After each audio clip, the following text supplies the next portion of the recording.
Gitanaw karon sa Department of Health ang posibilidad nga adunay local mutation sa virus sa gumikan sa paspas nga pagtaas sa mga kaso sa COVID-19 dinhi sa Dakbayan.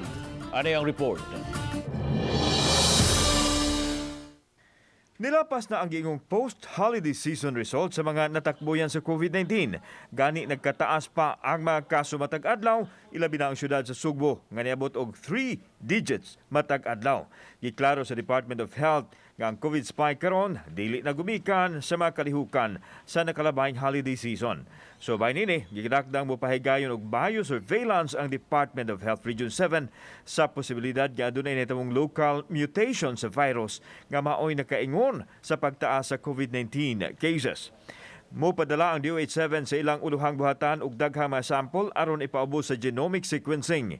Target nilang kuhaan og sample ang mga bata kinsa nabantayan sa mga health experts nga daghan ang natakbuyan itandi sa kaniadto. Lakip usab sa clustering sa kaso sa usa ka pamilya ug ang tawo nga naayo na sa COVID ug nabalikan sa kagaw nga gitawag og reinfection.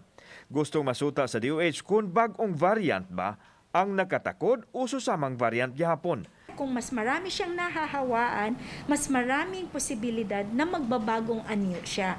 Kasi these are, changes in the way they are in their sequence doon sa kanilang genetic material. Suma ni Dr. Mary Jean Loreche ang tigpamaba sa DOH7 nga nakig-alayo na sila sa Manila.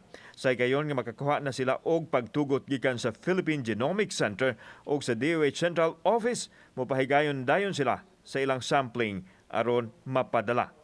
It would be safe to say we may have the variants here with us.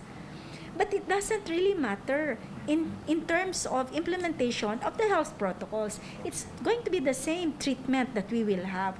What matters here is mas marami talagang taong mahahawa sa kanya. Kaya nga tayo pinag-iingat lalo. Kailangan pagpatibayin natin yung ating mga health protocols. Kauban si Cleofer Lumayag, ako si Alan Domingo. Balitang Bisdak.